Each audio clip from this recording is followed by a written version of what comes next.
Hey guys, how to transfer TikTok drafts to another phone. So open up the old phone, launch the TikTok old phone and go to your drafts. And for each draft, tap on it by clicking the plus button like you're going to post something, right? And then you're going to be able to see your drafts, right?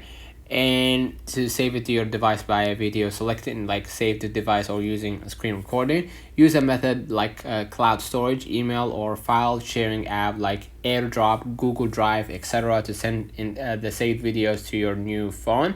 And then open TikTok on your new phone. Tap the plus button to create a new video and upload the saved videos from your device.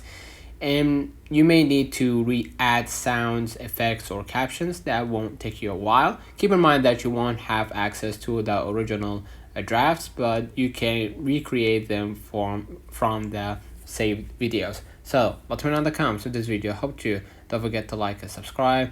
Thank you for watching.